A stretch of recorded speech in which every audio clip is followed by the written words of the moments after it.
El Grupo Amor de México, su servidor C. Gutiérrez Maldonado. Es un privilegio para mí estar con usted hoy a través de este medio para traerle información. Quizás es una información que le puede ayudar, una información que usted ha estado tratando de investigar o de conocer. Mire, conocí una historia hace muchos años, la historia de dos personas, dos hombres. Eran tan amigos que un día ellos decidieron hacerse compadres.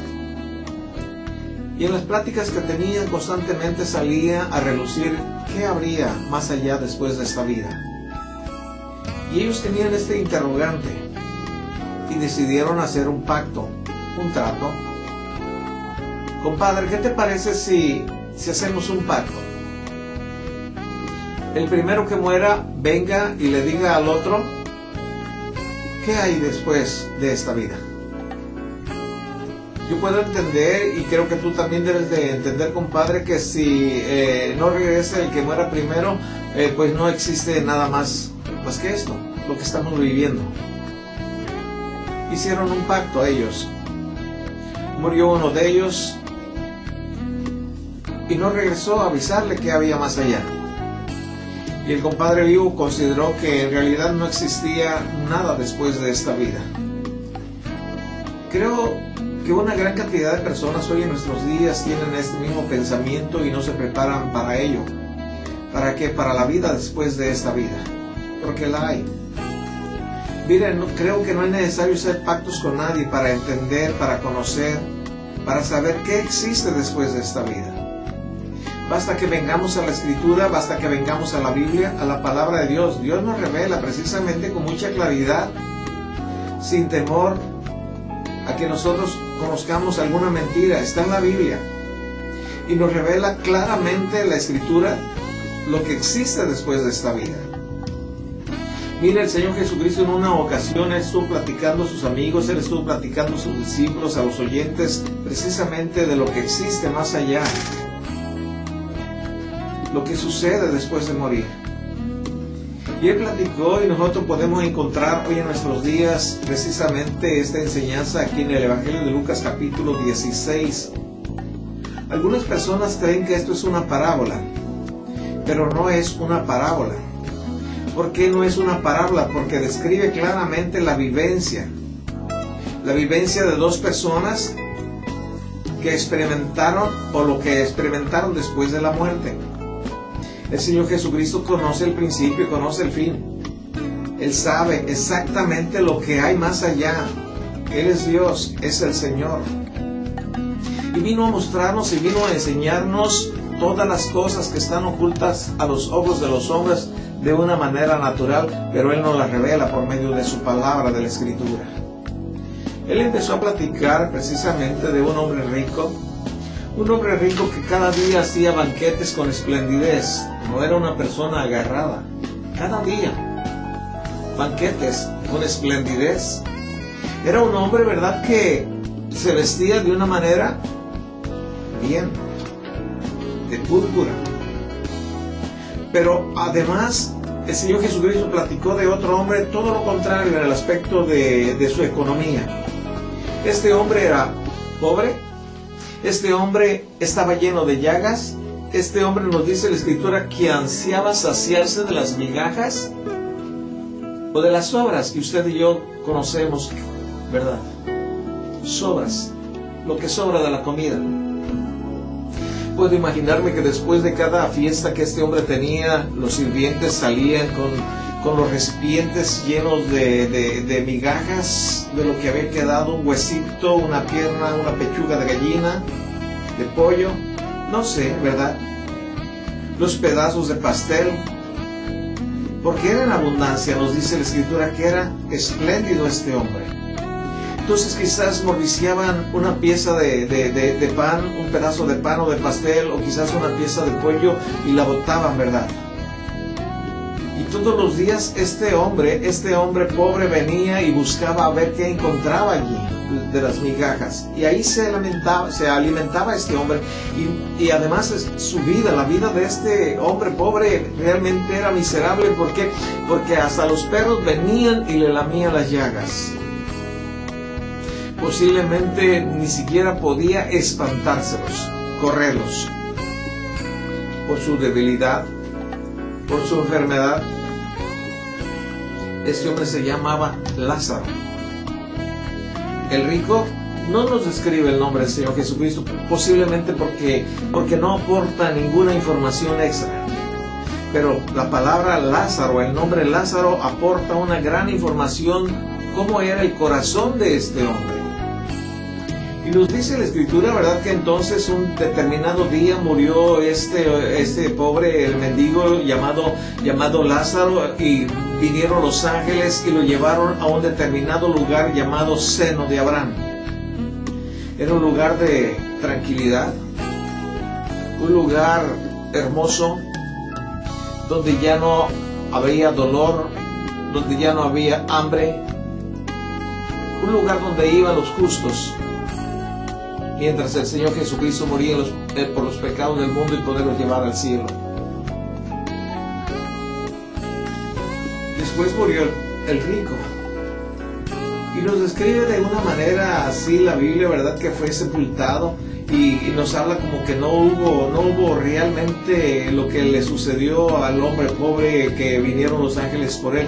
Pero cuando este rico abrió sus ojos, nos dice la Escritura, ¿verdad?, que estaba en un lugar de tormento, en el Hades. Y vio de lejos. ¿A quién cree usted que vio de lejos? Vio de lejos a Abraham y a Lázaro en ese lugar de reposo. Yo me puedo imaginar un gran campo, ¿verdad?, donde por un lado hay gozo, hay tranquilidad, hay, algo tan lindo, tan hermoso, de regocijo, y literalmente cerca de él, muy cerca de él, un lugar de tormento. Y el rico abrió sus ojos, nos dice la Escritura, y se encontró en este lugar que la Biblia le llama Hades, y estaba lleno de dolor.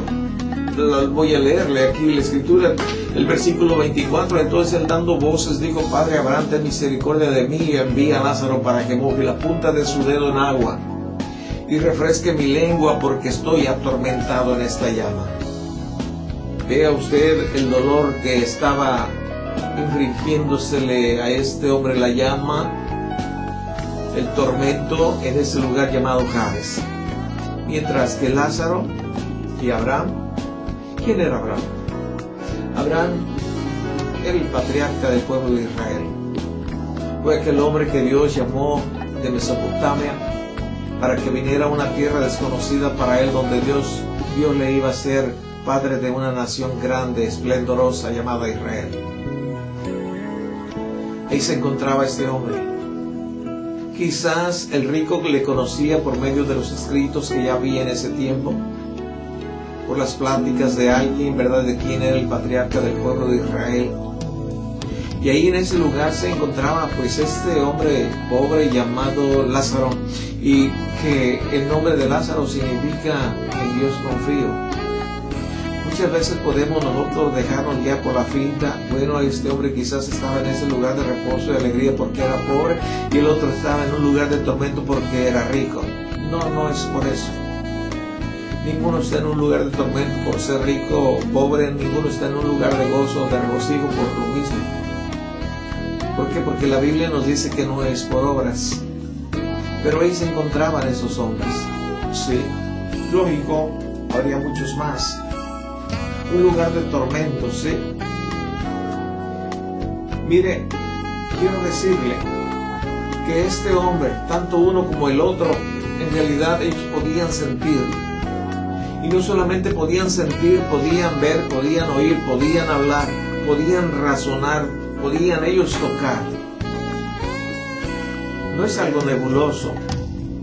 El más allá es tan real, y quizás mucho más de lo que es el más acá. Es decir, en este tiempo de vida en que usted y yo estamos participando de innumerables acciones, es más real. ¿Por qué razón? Porque la misma escritura del Señor Jesucristo nos dice, ¿verdad?, que las cosas que vemos son temporales y las que no vemos son eternas. Entonces todo lo que usted o yo vemos va a terminar, pero las que no vemos, las cosas espirituales, son eternas. Entonces nosotros podemos analizar en los siguientes minutos qué fue lo que pasó ayer. Permítanme, por favor.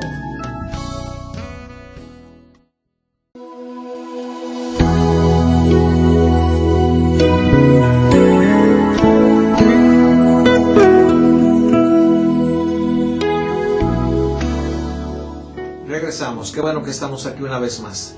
Estamos analizando qué hay más allá después de esta vida, cuando la persona muere, cuando la persona fallece. Y en realidad podemos nosotros estar bien informados a través de la Biblia. El Señor Jesucristo narró esta historia que estamos tratando de analizar, y aquí estamos dándonos cuenta qué fue lo que pasó con aquellas dos personas que se conocían, uno muy rico, el otro muy pobre. Y cada uno de ellos fue a un lugar diferente, un lugar de descanso, el otro un lugar de dolor. Podían platicar, podían conversar, sentir. Fue precisamente en ese lugar donde el rico está recordando que tiene 5 hermanos que tienen un estilo de vida semejante al suyo, donde no están considerando el más allá, donde no están considerando qué es lo que Dios dice al respecto. Y es precisamente en ese instante en que él siente o tiene un espíritu de evangelismo, tiene un espíritu en realidad o un deseo que sus hermanos no vengan a ese lugar de tormento. Quizás ellos mismos, los hermanos, están pensando en la misma manera que pensaba este hombre rico: darle vida, darse gozo. Bebamos, comamos, que al fin y al cabo mañana moriremos. Muchos decían esta frase en Israel. Hoy también podemos nosotros escucharlas aquí y por allá. Y es precisamente ahí cuando este hombre está solicitando ayuda, de que no solamente de que venga Lázaro y moje su dedo en agua y la ponga sobre su lengua para refrescar aunque sea un poco. Imagínense usted qué tanto podría refrescar si esto realmente se pudiera hacer. No se puede hacer como nos dice la Escritura. En el tiempo del Señor Jesucristo, cuando Él estaba sobre esta tierra, esto existía allí, en ese lugar. En un lugar invisible para nosotros, pero de que en realidad está, o estaba, sí estaba, o está todavía hoy en nuestros días. Es allí cuando se solicita la ayuda, ¿verdad? Una ayuda para que alguien venga de entre los muertos y les hable a las personas realmente de que existe un lugar de tormento, como también existe un lugar de reposo. Y mire, yo encuentro aquí en el versículo 30, ¿verdad?, después de que este hombre hace la solicitud a Abraham de que envíe a alguien a la tierra para que les hable a estas 5 personas, hermanos del rico, para que ellos eviten caer en ese lugar. Abraham dice en el versículo 30, ¿verdad?, a Moisés y a los profetas tienen, óiganlos. ¿Qué es lo que está diciendo en realidad Abraham? Lo que en realidad Abraham está diciendo, ahí está la Biblia. Si ellos checan la Biblia, si ellos checan las Escrituras, si ellos verifican realmente lo que está ahí, van a encontrar precisamente lo que tú no quisiste conocer. El versículo 31 declara enfáticamente este hombre Abraham: si no oyen a Moisés y a los profetas, tampoco se van a persuadir, aunque algunos se levantaren de los muertos. ¿No ha pensado usted que podría ocurrirnos a usted o a mí o a cualquier otra persona si viéramos algún muerto por aquí o por allá? ¿Cuántas personas tiemblan al pasar por un panteón, un camposanto? Imagínese usted a algún conocido encontrárselo ahí a la vuelta de la esquina, siendo que esta persona ya había muerto 5 o 10 años atrás, y usted estaba seguro, usted fue al panteón a sepultarle, a echarle ahí un puño de tierra, ¿verdad? Y ahora se le encuentra. De seguro que usted se asustaría. De seguro que saldríamos corriendo. Lo menos que podría pasar, quizás hasta pararse el corazón, ¿verdad?, si nuestro corazón no está correctamente restablecido. Dios dice claramente aquí en la Escritura, si no oyen a Moisés y a los profetas, tampoco se van a persuadir aunque algunos se levantare de los muertos. Nosotros podemos encontrar a través de la Escritura, ¿verdad?, que no, los muertos no regresan a la vida, aunque sí hallamos algunas excepciones, y esto es para confirmar la regla. Por ejemplo, en aquella ocasión que el Señor Jesucristo murió en la cruz por nuestros pecados, la Biblia nos dice que los cuerpos, las sepulturas de los santos, de los que creían pues en Dios, se abrieron y muchos de ellos volvieron a la vida. Pero después, lógicamente, ellos volvieron a morir. Mire, yo puedo encontrar que la respuesta precisamente es que vengamos a la Biblia y analicemos lo que está allí. Y eso es precisamente lo que estamos haciendo, tratando de investigar qué es lo que Dios nos dice. ¿Qué le digo? Si no oyen a Moisés y a los profetas, tampoco se van a persuadir entre algunos se levantare de los muertos. Y ya la persona que no quiere persuadirse, que su corazón está bien duro, en realidad puede ver milagros y puede ver maravillas y prodigios de parte de Dios, y la persona no cambia de estilo de vida. ¿Por qué? Porque no hay un arrepentimiento dentro de su corazón. Mire, aquí en el libro de Apocalipsis, el Señor Jesús está platicando a través del apóstol Juan lo que va a suceder en un determinado día, y hoy podemos nosotros darnos cuenta que está sucediendo también. En el libro de Apocalipsis, el capítulo 2, versículo 20, pero tengo unas pocas cosas contra ti, que toleras que esa mujer Jezabel, que se dice profetiza, enseñe y seduzca a mis siervos a fornicar y a comer cosas sacrificadas a los ídolos. Y le he dado tiempo para que se arrepienta, pero no quiere arrepentirse de su fornicación. En esta iglesia de Tiatira había una mujer dentro de la iglesia. Su nombre nos describe aquí Jezabel, para ilustrarnos con mucha claridad el estilo de vida de esta mujer, porque ya encontramos ahí en la Biblia una mujer que se llamaba Jezabel, que verdaderamente era un corazón tan duro. Y nos habla aquí que esta mujer fornicaria e idólatra estaba abusando de la gracia, del amor, de la misericordia de Dios. Si hay algo que Dios tiene, es misericordia, es gracia. ¿Sabe por qué? Porque la Biblia nos dice, Dios nos dice que Él no quiere que ninguno se pierda, sino que todos procedamos al arrepentimiento. Y en realidad, yo me pregunto, ¿cómo está mi vida? Y creo que cada uno de nosotros deberíamos de preguntarnos, mi corazón está entenebrecido. Esta mujer se le había dado tiempo para que se arrepintiera, y nos describe la Escritura, no quiere, pero no quiere arrepentirse. Le he dado espacio de tiempo para que ella proceda al arrepentimiento, que se dé cuenta que lo que está haciendo realmente es maligno. Dentro de la iglesia cristiana nos dice, ¿verdad?, que esta profetisa estaba llevando a conocer o a practicar la fornicación y a comer cosas sacrificadas a los ídolos. Estaba además desechando la gracia y la misericordia de Dios.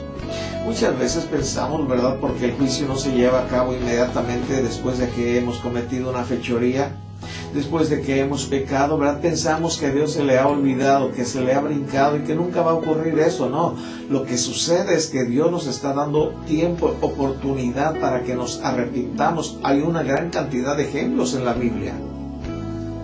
Una gran cantidad, por ejemplo, la historia de Acán. Acán había cometido un pecado, había cometido una prevaricación. ¿Y sabe qué fue lo que pasó? Se quedó verdaderamente él calladito, y trajo unas consecuencias tan desagradables al pueblo de Israel que bueno, Dios tuvo que traerlo a juicio, puesto que él no procedía al arrepentimiento. Tuvo oportunidad de decir, yo fui el que cometí la prevaricación, y Dios tuvo que llevarlo, acorralarlo, y 3 o 4 oportunidades él tuvo para decir, yo fui, perdóneme, yo fui, y no lo hizo. ¿Cuántas veces nos ocurre a nosotros también lo mismo?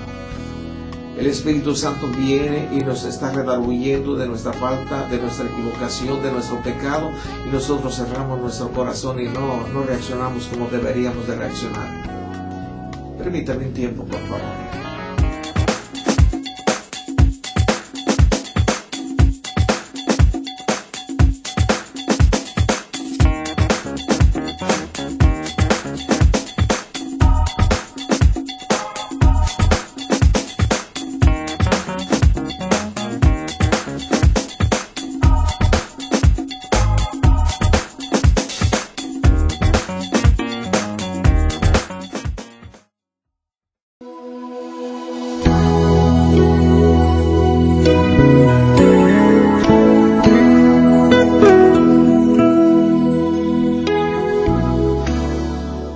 gracias a Dios que podemos continuar analizando que existe el más allá. Le estoy diciendo a través de este programa que hay personas que no creen que exista otra vida después de esta. Es un problema muy serio y yo le ruego a Dios que estas personas logren entender todo el mensaje que el Señor Jesucristo vino a traer. Entre ellos, para que nos preparemos, para que no vayamos a uno de esos dos lugares que es horrible, que es horrendo. A ese lugar donde cayó ese hombre llamado, el rico. Lázaro fue al lugar de reposo. Hoy nosotros podemos darnos cuenta a través de las Escrituras que Dios nos está dando un tiempo para que nos arrepintamos.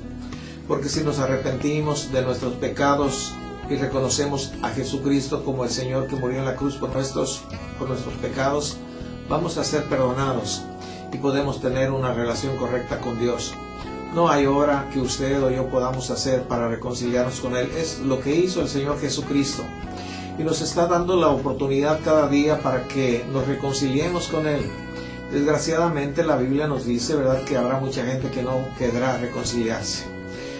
Hemos estado escuchando en ocasiones del camino angosto como del camino ancho. Y son muchos, nos dice el Señor, muchos los que caminan por el camino ancho. Aquellas personas que solo quieren hacer su voluntad, que no consideran a Dios en sus vidas para nada. Mire, estamos platicando de la historia de Acán. Acán fue uno de los soldados que entraron a la tierra prometida y que luego inmediatamente que entraron a ella, combatieron a Jericó y Dios se las entregó. Dios les había dicho que no tomaran absolutamente nada de ahí. Sin embargo, Acán no obedeció. Quizás creyó que no era oportuno, quizás no le creyó, mejor dicho, a Dios. Y se llevó algunas cosas que no le pertenecían a él, las escondió en su cabaña y las puso ahí bajo tierra para que nadie se diera cuenta de ello. ¿Se puede usted imaginar? A veces nos pasa a nosotros, creemos que Dios no sabe, creemos que Dios no ve, ¿verdad? Y sin embargo la Biblia nos muestra cómo Dios le dio oportunidad para que este hombre reconociera su pecado, su falta, su desobediencia y lo confesara, es decir, que lo dijera, que se lo declarara a Dios y después a la autoridad que Dios había puesto, en este caso era Josué. Pero como él no lo hizo, Dios tuvo que tomar las cosas en su mano y traerlo a colación. Podemos darnos cuenta lo primero que hizo Dios. ¿Sabe por qué hizo Dios esto? Porque Dios no podía seguirles bendiciendo mientras existiera la maldición dentro del pueblo. Ya había ocurrido, ¿verdad?, cuando ellos fueron a atacar a Jai, otra ciudad, la cual Dios les había entregado. Ellos huyeron delante de sus enemigos, se acobardaron, fueron derrotados. Y cuando Josué le preguntó a Dios que por qué razón, Dios le dijo, es que hay maldición entre el pueblo y no podrán ser bendecidos hasta que quiten de ustedes esta maldición. Yo no puedo estar entre ustedes. Y miren el versículo 13 aquí de Josué capítulo 7, el versículo 13, Dios toma la iniciativa y le dice, levántate, santifica al pueblo y di, santificaos para mañana, porque el Señor Dios de Israel dice así, anatema hay en medio de ti, Israel. No podrás hacer frente a tus enemigos hasta que hayas quitado el anatema del medio de ustedes. Esta fue la palabra que Dios le dio a Josué para que se la dijera al pueblo. Así es que inmediatamente Josué fue al pueblo y les dijo, prepárense para mañana porque Dios quiere platicar con nosotros porque hay una maldición. Alguien tomó del anatema, alguien tomó lo que no debería de tomar. Téngalo por seguro que Acán se dio cuenta inmediatamente que se trataba de él. Sin embargo, él se quedó callado. Y podemos darnos cuenta, ¿verdad?, que Dios siguió cercándolo para ver hasta qué horas confesaba su pecado. Al día siguiente, reunió Dios a todas las tribus y una de las tribus que Dios tomó era dentro de ella donde se encontraba este hombre. Era una buena oportunidad para que ahí Acán dijera, yo fui el que tomé lo que no debería de haber tomado. Sin embargo, se quedó callado. Las consecuencias iban a ser graves y Dios le dijo, yo puedo ver en el versículo 15, el que fuere sorprendido en el anatema será quemado, él y todo lo que tiene, por cuanto ha quebrantado el pacto de Dios y ha cometido maldad en Israel. Se le estaba anticipando que si le era descubierto, estas cosas iban a acontecerle. dándole oportunidad para que levantara la mano y dijera, yo soy, antes de que se descubriera. Él podría confesar, él podría decir, y no lo hizo. Bueno, todavía el cerco se cerró más y más porque fue apartada una de las casas de la tribu de Judá. Sí, nos dice aquí la escritura, el versículo 17, que entonces todos los de la familia de los de Zera se quedaron, los demás fueron despachados a sus casas, y ahí se encontró una familia, entre ellos la de Zabdi. Él era descendiente, Acán, de esta familia. Fue algo difícil en realidad, ¿sí? Como Dios estuvo cercándolo de una y de otra manera 3, 4 veces para que él se arrepintiera y no lo hizo.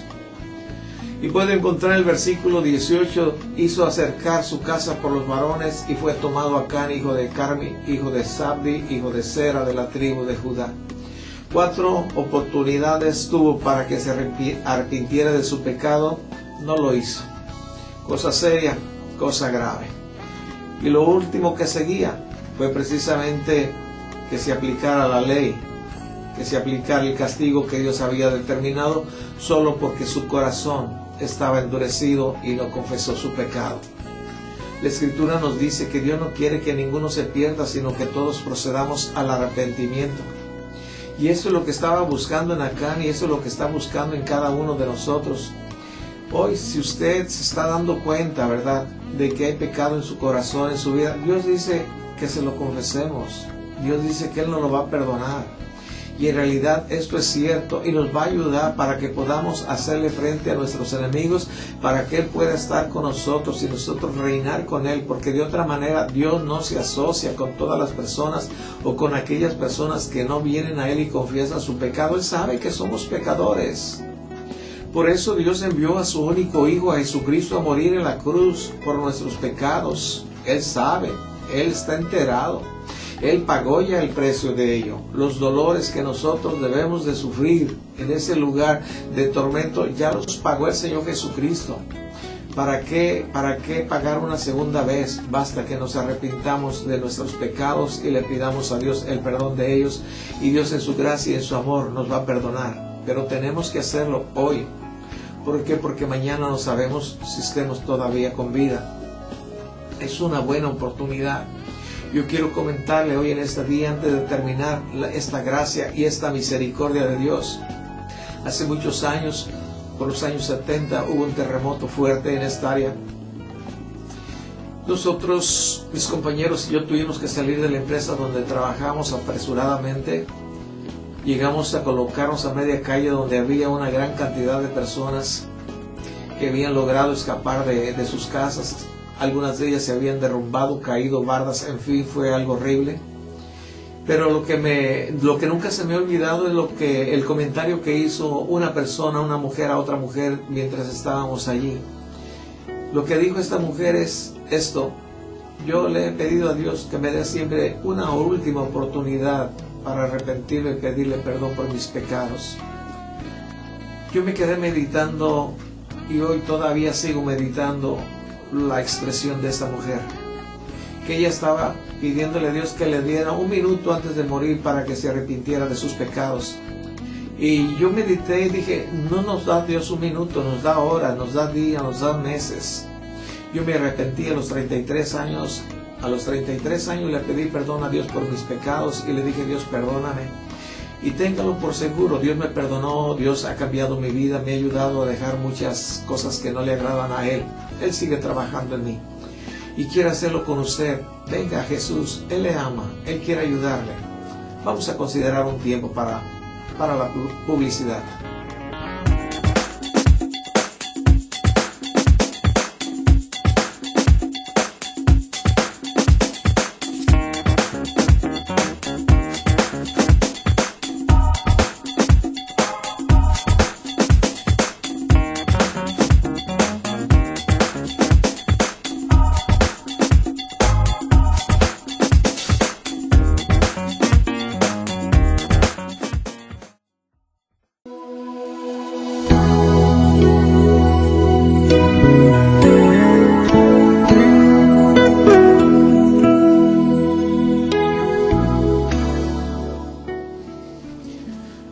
Estoy analizando aquí en la Escritura algo que Dios quiere que usted y yo conozcamos.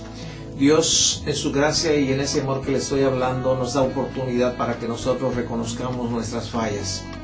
De no hacerlo, Él va a tomar las cosas en sus manos. Mire, aquí en 1 Corintios capítulo 11, el versículo aquí lo tengo, es el 31 y el 32. Es 1 Corintios capítulo 11, versículo 31 y 32. Está hablando de cuando nosotros, las personas, fallamos, no cumplimos los mandamientos de Dios, cuando nosotros pecamos, desobedecemos lo que Él nos dice. Aquí está, lo que Dios quiere que usted y yo conozcamos y entendamos. Dice el versículo 31, si pues nos examinásemos a nosotros mismos, no seríamos juzgados.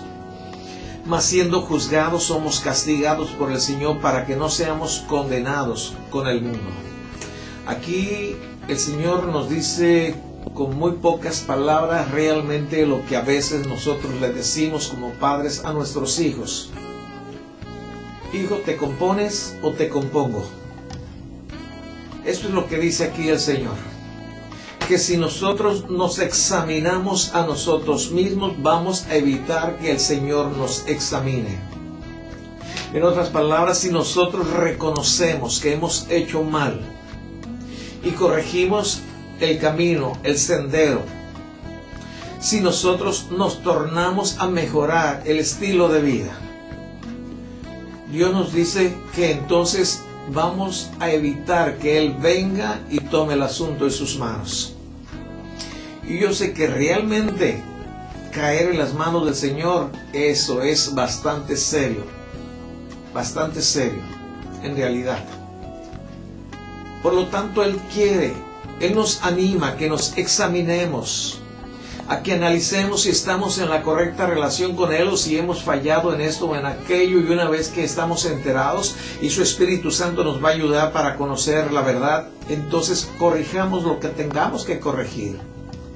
Él va a estar de nuestro lado, su apoyo, su fuerza. Esto podría haber hecho Acán. Si Acán se hubiera arrepentido a tiempo, si Acán hubiera reconocido su pecado, su desobediencia, téngalo por seguro que sí hubiera recibido una reprimenda, pero no hubiera perecido él, no hubiera muerto sus familiares, ni hubiera perdido todo lo que tenía. Todo para nada, para estar en un lugar de dolor y de tormento.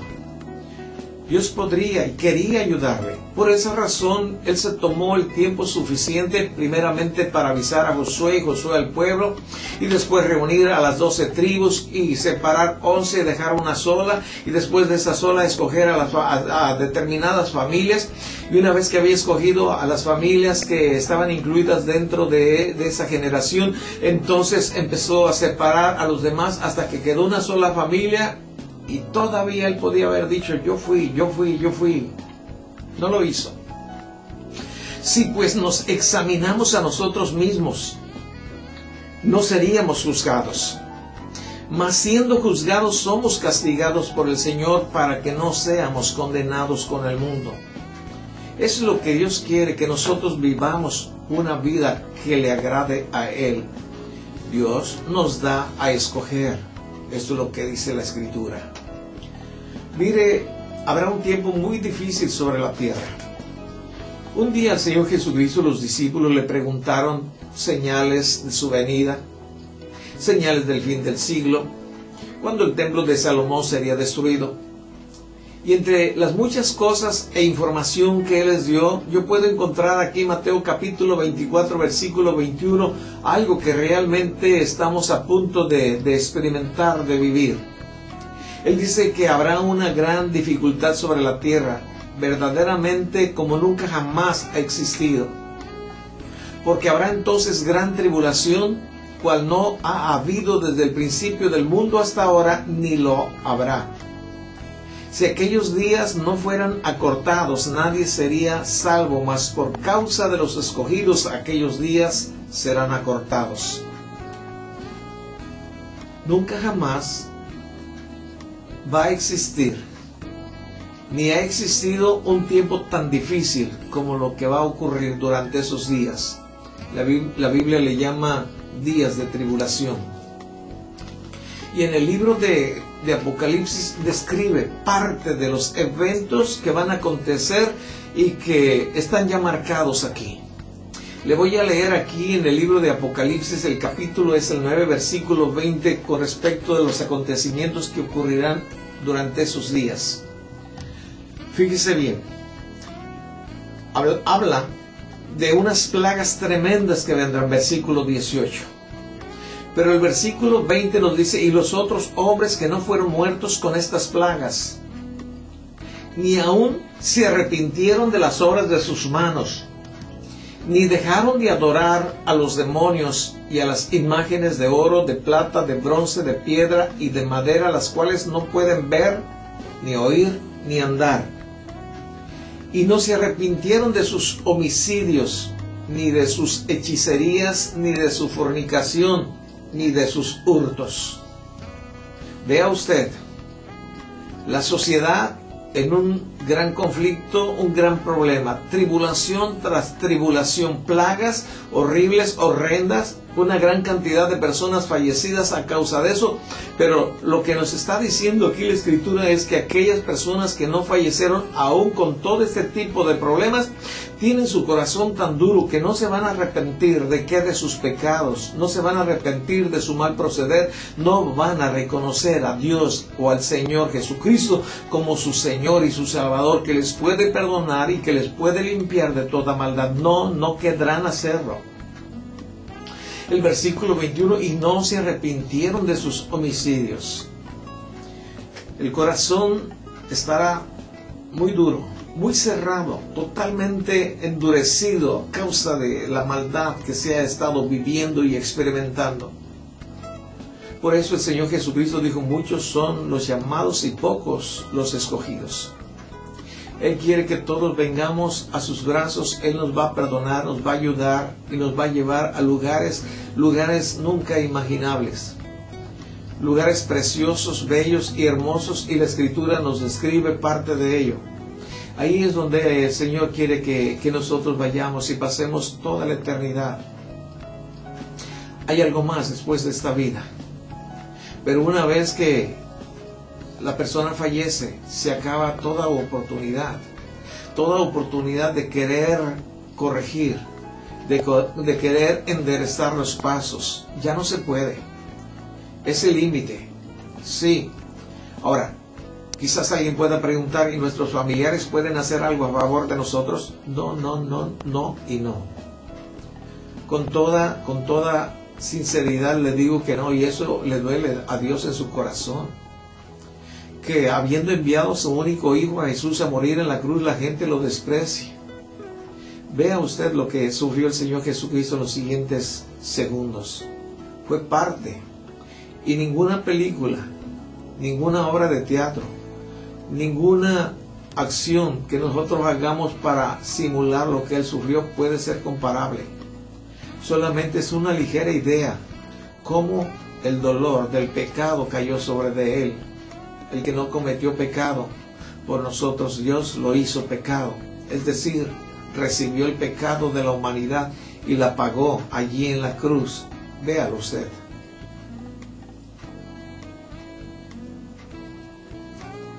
Gracias. Siga viendo. Lo invitamos los domingos. Acompáñenos si usted no está estudiando la Biblia en ningún otro lugar. A las 9 de la mañana es un placer para nosotros recibirle. Continúe viendo. Gracias.